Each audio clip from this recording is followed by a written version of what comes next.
নমস্কার বন্ধুরা, ডাব্লিউবিএসএসসি অর্থাৎ স্কুল সার্ভিসের গ্রুপ ডির পরীক্ষাতে কীরকম টাইপের প্রশ্ন আসে এইগুলি দেখার জন্য আমরা আজকে 2017 সালে ডাব্লিউবিএসএসসির গ্রুপ ডির যে প্রশ্নপত্র ছিল সেই প্রশ্নপত্রটি ডিটেলসে আলোচনা করব। প্রথমে আমরা দেখব যে এখানে কি কি প্রশ্ন এসেছিল, তারপরে লাস্টের দিকে রয়েছে তোমরা দেখতে পাচ্ছ ম্যাথের কোশ্চেন। তো প্রত্যেকটি ম্যাথের কোশ্চেন আমরা দেখে নেব, ডিটেলসে আলোচনা করে নেব। তোমরা দেখতে পাবে কত সহজ সহজ অঙ্ক সহ প্রত্যেকটি প্রশ্ন আমাদের ডাব্লিউবিএসএসসি অর্থাৎ স্কুল সার্ভিসের গ্রুপ ডির পরীক্ষাতে এসেছিল 2017 সালে, এবং 2026 সালের জানুয়ারি মাসে আমাদের যে ডাব্লিউবিএসএসসির গ্রুপ ডির পরীক্ষা আছে সেই পরীক্ষাতেও কীরকম টাইপের প্রশ্ন আসতে পারে সেটা কিন্তু তোমরা প্রত্যেককে ধারণা পেয়ে যাবে। ঠিক আছে, তো চলো বন্ধুরা, বেশি সময় নষ্ট না করে 2017 সালের হয়ে যাওয়া ডাব্লিউবিএসএসসির গ্রুপ ডির প্রশ্নপত্রটি আমরা ডিটেলসে দেখে নিই। দেখো 2017 সালে ডাব্লিউবিএসএসসি গ্রুপ ডির পরীক্ষাতে ফার্স্ট কোশ্চেন যেটি ছিল, দেখো বলা হয়েছে যে ক্যাঙ্গারু কোন দেশের প্রতীক। প্রথমে আমরা এই কোশ্চেনগুলি একবার করে দেখে নিই, দিয়ে ম্যাথের কোশ্চেনগুলি ডিটেলসে আলোচনা করব। তো ফার্স্ট কোশ্চেন হচ্ছে ক্যাঙ্গারু কোন দেশের প্রতীক। দেখো অত্যন্ত গুরুত্বপূর্ণ একটি প্রশ্ন, এবং আমরা প্রত্যেকে এটি জানি যে ক্যাঙ্গারু হচ্ছে অস্ট্রেলিয়ার প্রতীক। অপশন বি হচ্ছে এই প্রশ্নের সঠিক অ্যান্সার। ঠিক আছে, তো বন্ধুরা যারা যারা ডাব্লিউবিএসএসসি গ্রুপ ডি এর জন্য প্রিপারেশন নিচ্ছ আমাদের চ্যানেলটিকে অবশ্যই সাবস্ক্রাইব করে নেবে, এবং ফেসবুক পেজ থেকে দেখলে পেজটিকে ফলো করে নেবে। এক্সাম অবধি পুরো তোমাদের যা সিলেবাসে যা যা রয়েছে প্রত্যেকটার জন্য তোমরা কিন্তু একদম বিনামূল্যে ফ্রিতে ক্লাস আমাদের এখান থেকে পেয়ে যাবে। দেখো 2 নম্বর প্রশ্ন, দেখো বলা হয়েছে নিম্নলিখিত কোন রোগটির কারণ ব্যাকটেরিয়ার সংক্রমণ নয়। দেখো 4টি অপশন এখানে রয়েছে, যার মধ্যে সঠিক উত্তর হচ্ছে আমাদের এই প্রশ্নের হচ্ছে আমাশয়। অপশন এ হচ্ছে এই প্রশ্নের সঠিক উত্তর। ঠিক আছে, 3 নম্বর অত্যন্ত গুরুত্বপূর্ণ এবং আমাদের সকলের পরিচিত একটি প্রশ্ন এসেছিল যে রাতকানা রোগ হয় যে ভিটামিনের অভাবে। খুবই ইজি একটা কোশ্চেন দেখতে পাচ্ছ, ভিটামিন ডি এর অভাবে রাতকানা রোগ হয়। তো পরপর 3টি কোশ্চেন দেখে তোমরা বুঝতেই পারছো যে ডাব্লিউবিএসএসসি গ্রুপ ডি এর পরীক্ষাতে কত সহজ সহজ প্রশ্ন আমাদের কিন্তু আসে। ঠিক আছে, তো বন্ধুরা ডাব্লিউবিএসএসসি গ্রুপ ডি এর জন্য যারা যারা প্রিপারেশন নিচ্ছ তারা চাইলে কিন্তু আমাদের পেড ব্যাচে জয়েন করতে পারো, যেখানে হোয়াটসঅ্যাপ গ্রুপ থেকে নিজের হোয়াটসঅ্যাপ থেকে তোমরা এখানে ডাব্লিউবিএসএসসি গ্রুপ সি এবং গ্রুপ ডি এই দুটোর জন্যই ক্লাস করতে পারবে হোয়াটসঅ্যাপ গ্রুপ থেকে। পাশাপাশি নোটস পাবে সেখানে, পিডিএফ, পাশাপাশি তোমরা প্রত্যেকটি ক্লাসের শেষে টাস্ক পেয়ে যাবে নিজেরা সলভ করার জন্য, এবং ফুল মক টেস্টেরও ব্যবস্থা সেখানে রয়েছে।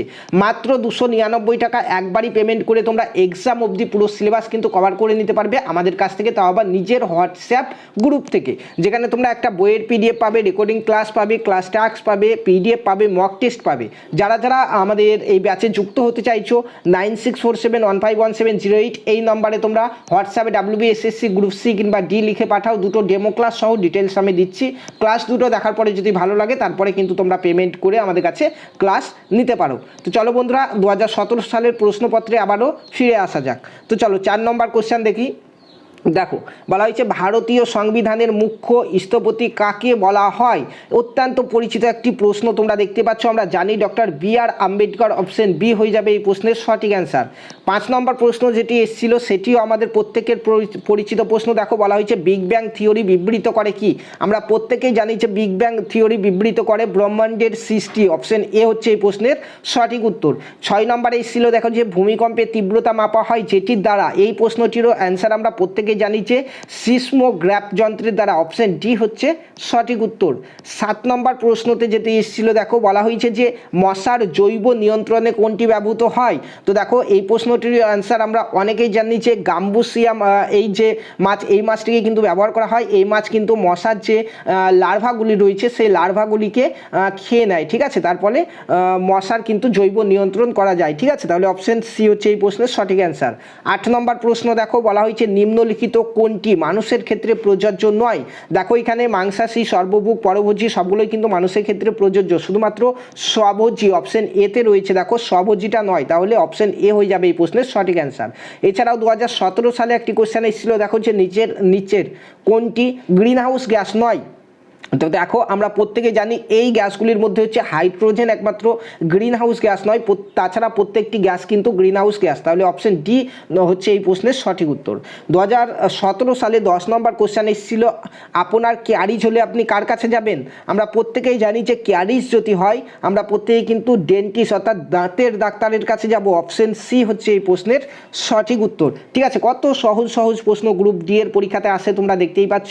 দেখো 11 নম্বর কোশ্চেন দেখো বলা হয়েছে ভোপাল গ্যাস দুর্ঘটনার কারণ ছিল এমআইসি গ্যাস নিঃসরণ, যেটি হলো আমাদের প্রত্যেকটি পরীক্ষার জন্য প্রিপারেশনের সময় কিন্তু আমরা এই কোশ্চেনটি প্রিপারেশন অবশ্যই করে যাই। তো সেটি হচ্ছে দেখো মিথাইল আইসোসাইনাইড, অপশন বি হচ্ছে এই প্রশ্নের সঠিক উত্তর। ঠিক আছে, 12 নম্বর কোশ্চেন যেটি এসেছিল যে টোফু কিসের থেকে তৈরি হয়? আমরা প্রত্যেকেই জানি যে টোফু তৈরি হয় সয়াবিন দুধের দই। ঠিক আছে, দেখো এখানে এই যে অপশন বি রয়েছে এটাই কিন্তু সঠিক উত্তর। 13 নম্বর প্রশ্ন কি এসেছিল চলো দেখি 2017 সালে।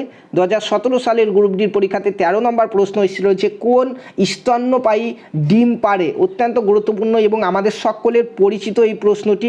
তো আমরা জানি যে হংসচঞ্চু স্তন্যপায়ী প্রাণী, সেটি ডিম পাড়ে। ঠিক আছে, 14 নম্বর প্রশ্ন দেখো, বলা হয়েছে পর্ণমোচী গাছে কি হয়? দেখো এখানে অপশানগুলি তোমরা লক্ষ্য করো, নিজেরাই পারবে। দেখো এখানে যে পর্ণমোচী গাছে শীতে পাতা ঝরে যায়, অপশন বি হচ্ছে এই প্রশ্নের সঠিক উত্তর।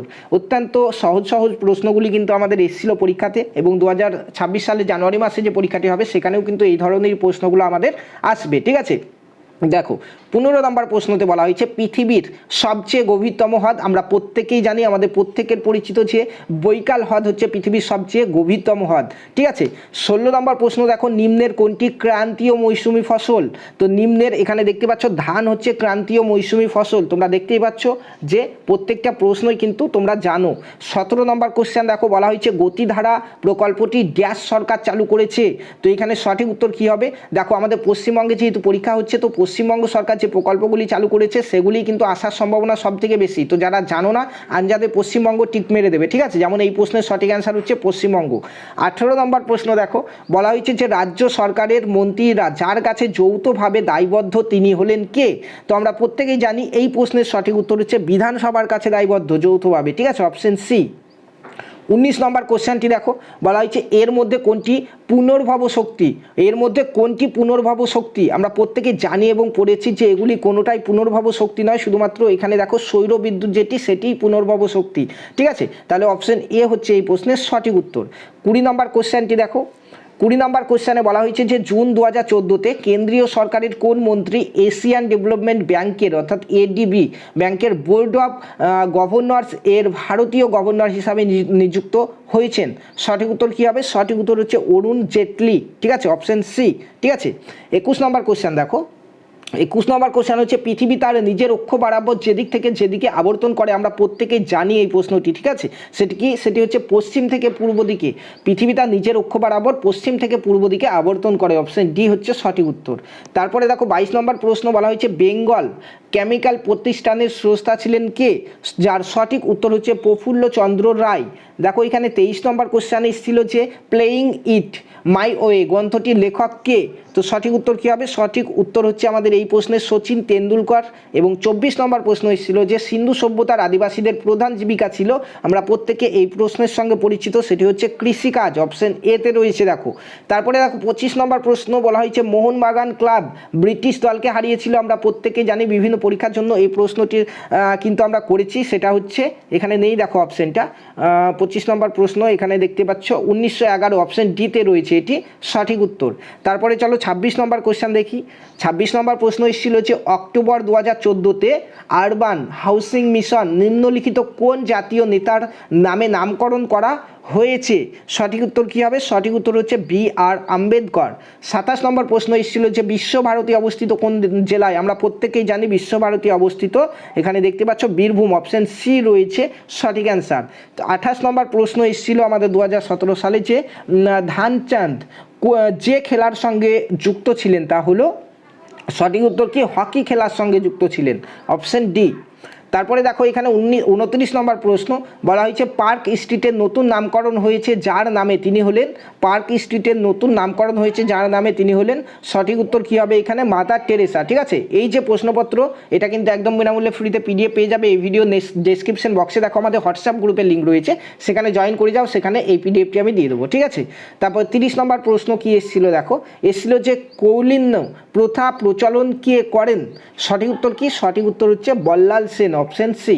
ঠিক আছে, এরপরে কিন্তু ম্যাথ শুরু হচ্ছে, তোমরা দেখতে পাচ্ছ 31 নম্বর থেকে আমাদের ম্যাথ 31 থেকে 45 পর্যন্ত আমাদের কিন্তু অর্থাৎ 15টি কিন্তু ম্যাথ এসেছিল। সেই ম্যাথগুলি আমরা এখন চলো একবার দেখে নিই। কত সহজ সহজ ম্যাথ এসেছিল তোমরা দেখলেই বুঝতে পারবে। দেখো এখানে এসছে যে 31 নম্বর প্রশ্নতে অঙ্ক এসছে যে 2 থেকে 12 এর মধ্যে মৌলিক সংখ্যাগুলির যোগফল কত। তাহলে 2 থেকে 12-র মধ্যে মৌলিক সংখ্যা কত রয়েছে? 2 থেকে 12-র মধ্যে মৌলিক সংখ্যা একটি হচ্ছে 2, একটি হচ্ছে 3, একটি হচ্ছে 5, একটি হচ্ছে 7 আর একটি 11, ঠিক আছে, তারপরে 13, কিন্তু আমাদের 12 পর্যন্ত বলেছে। তাহলে 2 আর 3 5, 5 10, 10 আর 7 17, 17 আর 11 হচ্ছে 28। তাহলে 28 হচ্ছে আমাদের এই অঙ্কের সঠিক উত্তর। কোথায় আছে দেখো 28, 28 অপশন ডিতে আছে, ঠিক আছে। কত সহজ অঙ্ক এসেছিল দেখো। 32 নম্বর প্রশ্নটি দেখো। 32 নম্বর প্রশ্নতে বলা হয়েছে একটি বর্গক্ষেত্রের প্রতিটি বাহুর দৈর্ঘ্য 10% বৃদ্ধি করলে ক্ষেত্রফল শতকরা বৃদ্ধি পাবে। বর্গক্ষেত্রের ক্ষেত্রফল দৈর্ঘ্য গণিত প্রস্থ, তাহলে 10% করে যদি বৃদ্ধি করা হয় তাহলে আমাদের দৈর্ঘ্যও 10% বৃদ্ধি করছে, আবার প্রস্থও 10% বৃদ্ধি হচ্ছে। তাহলে এই প্রশ্নটির অ্যান্সার কীভাবে বের করব? এই প্রশ্নের শর্টকাট সূত্র হচ্ছে 10 যুক্ত 10, তাহলে যুক্ত 10 গণিত 10/100, তাই তো? এটাই আমাদের সূত্র। তো এটাই তুমি যদি কাটাকাটি করো 0 0 0 0 কেটে দাও, আর এখানে 10 10 20, তাহলে 20 যুক্ত 1 মানে 21 হয়ে যাবে আমাদের এই প্রশ্নের সঠিক উত্তর, তাই তো? তাহলে 21 কোথায় আছে দেখো, 21 আছে আমাদের এখানে অপশন বিতে 21%, তোমরা দেখতেই পাচ্ছ। তাহলে অপশন বি হচ্ছে সঠিক উত্তর। 33 নম্বর প্রশ্নতে আমাদের অঙ্ক এসেছিল যে 30 কিমি/ঘন্টা বেগে চলমান একটি ট্রেন 27/2 সেকেন্ডে একটি বিন্দুকে অতিক্রম করলো। ট্রেনটির দৈর্ঘ্য কত? তো দেখো একটি ট্রেন যদি একটি বিন্দুকে অতিক্রম করে তাহলে ট্রেনটির নিজের যে দৈর্ঘ্য সেই দৈর্ঘ্যটি কিন্তু সে পার করছে, অর্থাৎ অতিক্রান্ত দূরত্বটা হচ্ছে ট্রেনের নিজের দৈর্ঘ্য। তাহলে আমরা প্রত্যেকেই জানি যে আমরা কি জানি যে গতিবেগ সমান কি অতিক্রান্ত দূরত্ব বাই সময়, ঠিক আছে। তাহলে এখানে গতিবেগ আমরা জানি এবং এখানে সময়ও জানি। তাহলে আমাদেরকে এখানে অতিক্রান্ত দূরত্বটা বের করতে হবে। তাহলে অতিক্রান্ত দূরত্ব মানে হচ্ছে এখানে গতিবেগ গণিত সময়, তাহলে 30 গণিত 27/2 হবে। কিন্তু দেখো 27/2 হচ্ছে সেকেন্ডে আছে এবং 30 কিমি/ঘন্টাতে আছে। তাহলে 30টাকে কিমি/ঘন্টা থেকে আমাদেরকে এখানে দেখো এখানে মিটার/সেকেন্ডে নিয়ে আসতে হবে, ঠিক আছে। তাহলে 30টাকে মিটার/সেকেন্ডে আনতে গেলে কি করতে হবে আমাদেরকে? দেখো এখানে মিটার/সেকেন্ডে আনতে হবে। তাহলে আমাদের এখানে 3600 দিয়ে দেখো এখানে এটাকে ভাগ করতে হবে ঘন্টাটাকে, তাহলে সেকেন্ডে চলে আসবে, আর 1000 দিয়ে কিমিটারে গুণ করলে মিটারে চলে আসবে। ক্যালকুলেশনটা তোমরা করে নেবে, তাহলে কিন্তু এই প্রশ্নের উত্তরটা চলে আসবে, ঠিক আছে। এখানে ছোটো স্ক্রিন, সেই জন্য ক্যালকুলেশনটা আমি করতে পারছি না। তো এখানে সঠিক উত্তর আসবে 112.5, এখানে অপশন এটা আসবে। ক্যালকুলেশন করে তোমরা প্রত্যেকে দেখে নেবে। 35-এরটা দেখো, এই 34 নম্বর রয়েছে। 34-এটা দেখো, বলা হয়েছে এক ব্যক্তি ও তার 2 যমজ ছেলের বর্তমান বয়সের গড় 30 বছর এবং ওই ব্যক্তি ওই এক ছেলের বয়সের অনুপাত হচ্ছে 5:2। দেখো কত সহজ অঙ্ক এসছে, ব্যক্তির বর্তমান বয়স কত। তাহলে এখানে একটা ব্যক্তি রয়েছে এবং তার 2টো ছেলে রয়েছে, যমজ ছেলে, মানে একটা ছেলের বয়সে আর একটা ছেলেরও বয়স তাই, ঠিক আছে। তাহলে 3 জনের গড় বয়স হচ্ছে 30 বছর। তাহলে 3 জনের গড় বয়স যদি 30 হয়, মোট বয়স কত হবে? 3 × 3 = 90 বছর হয়ে যাবে, ঠিক আছে। এবং তাদের অনুপাতটা দেখো দেওয়া হয়েছে 5:2 একটা ছেলের, আর একটা ছেলেরও তুমি বসিয়ে দাও, তাহলে 5:2:2 হয়ে যাবে। তাহলে এই অনুপাতে আমাদের এই 90-এর মধ্যে এর বয়স কত, ব্যক্তির বয়স কত সেটা দেখতে হবে, ঠিক আছে। তাহলে 5/5 আর 2 7 আর 2 9, 5/9, 5/9 গণিত 90, 9কে তুমি 90 কাটো 10 দিয়ে, তাহলে 10 গণিত 5 মানে 5 10 50 হচ্ছে আমাদের এই প্রশ্নের সঠিক উত্তর, ঠিক আছে। মুখেই করে নিতে পারবে, তোমরা দেখতে পাচ্ছ কত সহজ প্রশ্ন আসে।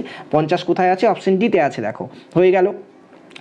তারপরে দেখো এখানে 35 নম্বর প্রশ্ন, বলা হয়েছে একটি সংখ্যার 25% ওই সংখ্যা 30%-এর থেকে 15 কম, তবে সংখ্যাটির 20% হবে।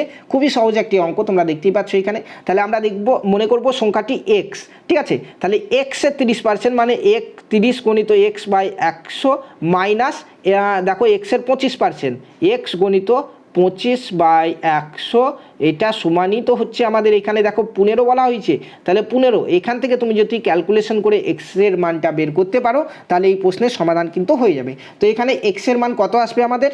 এক্সের মান এখানে ক্যালকুলেশন করলে 300 আসবে, ঠিক আছে। ক্যালকুলেশনটা করে দেখবে খাতায়, 300 আসবে। তাহলে 300 এলো। এবার 300-র 20% কত সেটি বের করতে হবে। তাহলে 20 গণিত 300, 20% মানে নিচে 100 0, তাহলে 0 0 কাটো, 0 0 3 × 60, তাহলে 60 হচ্ছে আমাদের এই প্রশ্নের সঠিক উত্তর, ঠিক আছে। 60 কোথায় আছে চলো, 60 কোথায় আছে চলো দেখি। অপশনটা আমাদের ওই পেজে আছে, তো তোমরা দেখতে পাচ্ছ 60 অপশন বিতে আছে, তাহলে অপশন বি হচ্ছে আমাদের এই প্রশ্নের সঠিক উত্তর। 36 নম্বর কোশ্চেন দেখো, বলা হয়েছে এখানে দেখো 5 6 4 8 2 3 সংখ্যাটিতে 4-এর স্থানীয় মান ও অবহিত মানের গুণফল কত। তাহলে এখানে কি হবে আমাদের এই প্রশ্নের সঠিক অ্যান্সার? এই প্রশ্নের সঠিক অ্যান্সারটি হচ্ছে আমাদের 4-এর স্থানীয় মান কত। 4 কোন স্থানে আছে? এখানে দেখো একক, দশক, শতক, হাজার, 4000-এর ঘরে আছে। তাহলে স্থানীয় মান হচ্ছে এখানে 4 1 2 3 তিনটা, ঠিক আছে, 4-এর পরে 3টা রাশি আছে, 3টা শূন্য, স্থানীয় মান এটি। আর অভিহিত মান কত? অভিহিত মান হচ্ছে 4। তাহলে এই দুটোর গুণফলই আমাদেরকে বের করতে বলা হয়েছে। অভিহিত মান হচ্ছে 4, তাহলে 4 4 16, 16,000। দেখো মুখে মুখেই কিন্তু তোমরা এই অঙ্কগুলির সমাধান করে নিতে পারবে, ঠিক আছে। 16,000 কোথায় আছে? অপশন এতে আছে, তাহলে অপশন এ হচ্ছে সঠিক অ্যান্সার। 37 নম্বর প্রশ্ন দেখো, বলা হয়েছে যে নিচের কোন ভগ্নাংশটি সবচেয়ে বড়। খুবই সহজ, এখানে দেখো 47/12, 39/12 আছে, তাহলে এই দুটোকে আমরা নিচে 12 নিয়ে চলে আসবো। 3 4 12, 3 4 12 আর 2 17/3 আছে, তাহলে নিচে 3 আছে, 12 আনতে গেলে 4 দিয়ে গুণ করতে হবে, উপর নিচে 4 দিয়ে গুণ করে দাও। এখানেও দেখো 4 6 24 আর 1 25/6 হচ্ছে, উপর নিচে 2 করে গুণ করে দাও, তাহলে নিচে সবগুলো 12 চলে আসবে। দিয়ে দেখে নাও কোনটা সব থেকে বড়। তাহলে আমাদের এই প্রশ্নটা ওইভাবে তুমি যদি সমাধান করো, তাহলে আমাদের এই প্রশ্নের সঠিক উত্তর আসবে এখানে দেখো এখানে যেটি রয়েছে 4 পূর্ণ 2 3, এটি আসবে সঠিক উত্তর। করে দেখবে একবার খাতায়, ঠিক আছে। আমি মোবাইলে ছোটো স্ক্রিনের জন্য তোমাদেরকে করাতে পারছি না এখানে, তবে এমনি যখন বোর্ডে ক্লাস করাবো তখন কিন্তু এই প্রশ্নগুলি ভালো করে করিয়ে দেবো। দেখো 38 নম্বর প্রশ্ন দেখো, বলা হয়েছে 3কে কত দিয়ে গুণ করলে -1 পাওয়া যাবে। সলভ করার দরকারই নেই, আমরা দেখেই বুঝতে পারছি যে 3কে কত দিয়ে গুণ করলে -1 আসবে। নিশ্চয়ই -1-এর 3 দিয়ে গুণ করতে হবে, কিন্তু এটার প্রসেস কি? প্রসেস হচ্ছে ধরতে হবে x। তাহলে আমরা ধরছি 3কে x দিয়ে গুণ করতে হবে, 3 গণিত x, 3 দিয়ে গুণ করলে -1 আসবে। দেখো হলো, তাহলে x এর মানটা বের করো, x সমান কি হবে? -1/3। তাহলে -1/3 হচ্ছে আমাদের এই প্রশ্নের সঠিক উত্তর। কোথায় আছে? অপশন সিতে আছে। হয়ে গেল। 39 নম্বর প্রশ্ন দেখো, বলা হয়েছে 6598 এর সঙ্গে কোন ক্ষুদ্রতম সংখ্যা যোগ করলে যোগফল একটি পূর্ণবর্গ সংখ্যা হবে। তাহলে এই প্রশ্নের সঠিক অ্যান্সার আমাদের কি হবে? এই প্রশ্নের সঠিক অ্যান্সার হচ্ছে, তুমি যদি 82-র স্কোয়ার করো, 82-র স্কোয়ার করো, তাহলে সেটি আসবে আমাদের 6 7 2 4। এবার তুমি করবে কি? এবার তুমি এই 6 7 2 4 থেকে 6 5 9 8 বাদ দিয়ে দাও, তাহলে আসবে আমাদের 126, ঠিক আছে। তাহলে এই 126-ই আমাদেরকে যোগ করতে হবে, তাহলে একটি পূর্ণবর্গ সংখ্যা হবে। 126 অপশন সিতে আছে, তোমরা দেখতেই পাচ্ছ, ঠিক আছে। 40তম প্রশ্ন দেখো, বলা হয়েছে কোন বৃহত্তম সংখ্যা দিয়ে 1023 এবং 750-কে ভাগ করলে যথাক্রমে 3 এবং 2 ভাগশেষ থাকবে। খুবই সহজ একটা প্রশ্ন, তোমরা দেখতেই পাচ্ছ। এই প্রশ্নের সমাধান কিভাবে করব আমরা? 1023 থেকে 3 বাদ দেব। 1023 থেকে 3 বাদ দিলে কত হবে আমাদের? 1020 হবে। আর এখানে 750 থেকে 2 বাদ দেব, 750 থেকে 2 বাদ দিলে আমাদের হবে 748 হবে, ঠিক আছে। এই দুটোর এবার তুমি উৎপাদকে বিশ্লেষণ করে এটা বের করে নাও। তাহলে তুমি যদি এটি খাতাতে করো, তাহলে দেখবে পাবে তুমি কমন 2 17 এবং 2 পাবে, 2 আর একটা পাবে 17 আর একটা হবে 2 পাবে, ঠিক আছে। লসাগু তুমি যদি করো এটা, ঠিক আছে। তাহলে 2 গণিত 17 গণিত 2 মানে হচ্ছে এখানে 68 হয়ে যাবে আমাদের এই প্রশ্নের সঠিক উত্তর। অপশন বিতে আছে। দেখো 41 নম্বর প্রশ্ন দেখো, বলা হয়েছে যে 24 জন লোক একটি পুকুর কাটতে 12 দিন লাগে, তবে কতজন লোক 8 দিনে পুকুরটি কাটতে পারবে। খুব সহজ একটি প্রশ্ন।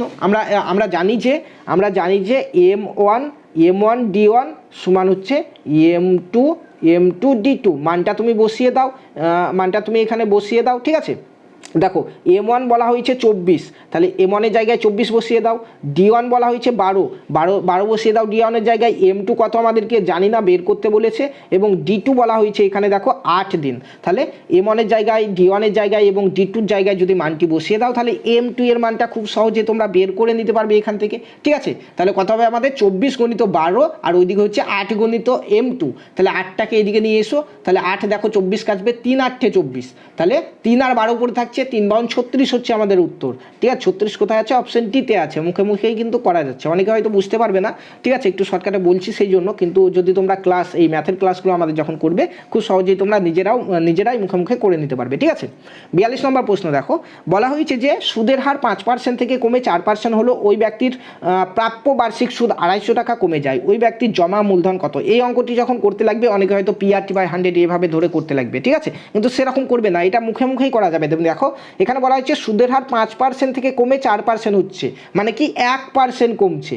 1%-এর জন্যই আমাদের 250 টাকা কমে যাচ্ছে, তার মানে কি 1% মানে হচ্ছে 250। এবার হচ্ছে ওই ব্যক্তির মূলধন, আমরা প্রত্যেকে জানি যে সবসময় আসল 100% হয়, তাহলে 1% মানে 250, তাহলে 100% মানে কত হবে, 250-র সঙ্গে 100 গুণ হয়ে যাবে, 100 গুণ, তাহলে 250-র সঙ্গে তুমি যদি 100 গুণ করো তাহলে 25,000 হচ্ছে উত্তর। দেখো 25,000 অপশন বিতে আছে, ঠিক আছে। এইভাবে মুখে মুখেই যে অঙ্কগুলো পারবে প্রত্যেকে কিন্তু করতে হবে, ঠিক আছে। 43 নম্বর প্রশ্ন দেখো, 43 নম্বর প্রশ্ন বলা হয়েছে √90 বিভক্ত 0.09 গণিত 10-এর মান কত। দেখো অঙ্কটা খুবই সহজ, কিন্তু কনফিউজ হয়ে যাবে তোমরা করতে গিয়ে, যে আগে গুণ করবে নাকি ভাগ করবে কি করবে, এভাবে কিন্তু তোমরা কনফিউজ হয়ে যাবে। তো দেখো এখানে করার জন্য আমাদেরকে প্রথমে করতে হবে কি 90 এখানে করতে হবে 0, মানে এই ভাগটা আগে করতে হবে। তো ভাগ তুমি যদি করতে যাও তাহলে এখানে 9 আমি দুটো লাইন ড্রপ করে দিলাম, এখানে 9/100 মানে হচ্ছে 0.09, ঠিক আছে। গণিত এখানে 10 আর এখানে হচ্ছে √ওভার। তুমি যদি এখান থেকে করো এই 100টা গিয়ে 10-এর সঙ্গে গুণ হবে, আর এই 9টা 9 10-এ 90, তাহলে 10 গণিত 100 হচ্ছে, তাই তো। রুটের ভিতরে আমাদের কত হচ্ছে 10 গণিত 100। এখান থেকে তুমি যদি বের করো, এখান থেকে একটা 10 বেরোবে, গণিত 100 থেকে একটা 10 বেরোবে, 10 10-এ 100 হচ্ছে আমাদের এই প্রশ্নের সঠিক উত্তর। বুঝতে পারলে? তাহলে 43 নম্বর প্রশ্নের উত্তর হচ্ছে 100, অপশন বি হচ্ছে সঠিক উত্তর, ঠিক আছে। 44 নম্বর প্রশ্ন দেখো, বলা হয়েছে একটি খুঁটি 1/10 লাল, 1/10 সাদা, 1/30 নীল, 1/40 কালো, 1/50 বেগুনি, 1/60 হলুদ এবং বাকি অংশ সবুজ রং করা আছে। সবুজ অংশের দৈর্ঘ্য বলা হয়েছে 12.08 হলে খুঁটির দৈর্ঘ্য কত। এটাও আমরা কিভাবে করতে পারবো, আমরা মনে করব খুঁটির দৈর্ঘ্য হচ্ছে 1 অংশ, তাই তো। 1 অংশ, এখানে 11 হয়ে গেছে, খুঁটির দৈর্ঘ্য হচ্ছে 1 অংশ, এটা মনে করব। তারপরে দেখব সবুজ অংশের দৈর্ঘ্য কত। তাহলে সবুজ অংশের দৈর্ঘ্য হচ্ছে এই 1 থেকে তুমি যদি এই অংশগুলোকে বাদ দিয়ে দাও, তাহলে বাদবাকি যেটুকু পড়ে থাকবে সেটাই সবুজ অংশ। তাহলে 1 - 1/10 - 1/20 - 1/30 - 1/40 - 1/50 - 1/60, এই ক্যালকুলেশনটা করো তুমি, এটা খাতা কলমে করে দেখো তোমরা। এটা যদি করো এটা তোমার আসবে 151/200, 151/200 এইটা আসবে আমাদের। তার মানে এইটাই হচ্ছে সবুজ অংশের দৈর্ঘ্য, ঠিক আছে। তাহলে সবুজ অংশের দৈর্ঘ্য, তাই তো, কি বের করতে বলা হয়েছে, সবুজ অংশের দৈর্ঘ্য কত, ঠিক আছে। তাহলে আমরা এখানে এত অংশ আসবে, এটা এত অংশ আসবে, তাহলে খুঁটির দৈর্ঘ্য এবার আমরা এক্স ধরবো এখানে, ঠিক আছে। তাহলে এটার সঙ্গে তুমি এক্স গুণ করো, এক্স সমান হচ্ছে এখানে যে বলা হয়েছে 12.08 এটা, এই ক্যালকুলেশনটা তুমি করো, তাহলেই কিন্তু আমাদের অ্যান্সার বেরিয়ে যাবে, ঠিক আছে। এখানে মোবাইলে করছি সেজন্য আমি ভালো করে তোমাদেরকে বোঝাতে পারছি না, ম্যাথগুলো একটু দেখে নেবে খাতা কলমে। 45 নম্বর প্রশ্ন দেখো, 45 নম্বর প্রশ্নতে আমাদের বলা হয়েছে যে আগের অঙ্কটার আমি অ্যান্সার বললাম না, এটা হচ্ছে 16 মিটার আসবে, ঠিক আছে। 16 মিটার আসবে অ্যান্সার এখানে। তারপরে দেখো লাস্ট কোয়েশ্চেন বলা এসেছিল আমাদের যে 79.63, তারপরে 963.8 যুক্ত এক্স 7.953 সমান 18.732 হয়, তবে এক্সের মান কত, ঠিক আছে। এখানে একটু ভুল আছে, এখানে মাইনাস হবে, ঠিক আছে। এখানে মাইনাস ছিল না, তো কিন্তু আমাদের প্রশ্নতে মাইনাস চলে আসবে, অঙ্কটা একটু ভুল আছে। তো এখানে আমরা করব কি, সবকটা যোগ করব, যোগ করে এটা এক্সট্রা মাইনাস আছে এটাকে সমানের এদিকে নিয়ে চলে আসবো, আর 18.73টা এদিকে প্লাস আছে এদিকে মাইনাস করে দেবো, তাহলে কিন্তু আমাদের কোশ্চেনের অ্যান্সার বেরিয়ে যাবে। এবং এই কোশ্চেনের অ্যান্সার আসবে আমাদের 1032.651, অপশন সি আসবে অ্যান্সার, ঠিক আছে। তো বন্ধুরা দেখতে পেলে কত সহজ সহজ প্রশ্ন, ম্যাক্সিমাম এর মধ্যে প্রায় প্রত্যেকেই অর্ধেকের উপর কোশ্চেন তো প্রত্যেকে এমনিতেই জানো, ঠিক আছে। তো গ্রুপ ডি এর জন্য কত সহজ সহজ প্রশ্ন আসছে তোমরা দেখতেই পাচ্ছ। তো যারা যারা WBSSC গ্রুপ ডি এর পরীক্ষা দিতে চলেছো, সামনে জানুয়ারি মাসে পরীক্ষা রয়েছে, এবং চাইছো যে আমাদের পেড ব্যাচ নেবে তোমরা, একবারে পরীক্ষা পর্যন্ত তোমরা গাইড পাবে আমাদের কাছে মাত্র 299 টাকাতে, ঠিক আছে। যেখানে গ্রুপ সি এবং গ্রুপ ডি দুটোর জন্যই ক্লাস করানো হবে তোমাদেরকে, এবং বই, recording class, task, PDF, mock test সমস্ত কিছু পাবে। তো যারা যারা ক্লাস করতে চাইছো, এই যে আমাদের নাম্বার 9647151708, এই নম্বরে তোমরা হোয়াটসঅ্যাপে জাস্ট WBSSC গ্রুপ সি কিংবা গ্রুপ ডি কিংবা শুধু গ্রুপ সি গ্রুপ ডি এরকম লিখে পাঠিয়ে দাও। তোমাদেরকে একটা ডেমো ক্লাস সহ ডিটেলস আমি দিচ্ছি, ক্লাসটা প্রথমে দেখো, দেখার পরে যদি ভালো লাগে তাহলে কিন্তু তোমরা আমাদের গ্রুপে জয়েন করতে পারবে, নিজের হোয়াটসঅ্যাপ থেকে সম্পূর্ণ ক্লাসগুলো কিন্তু তোমরা করতে পারবে, ঠিক আছে। ধন্যবাদ।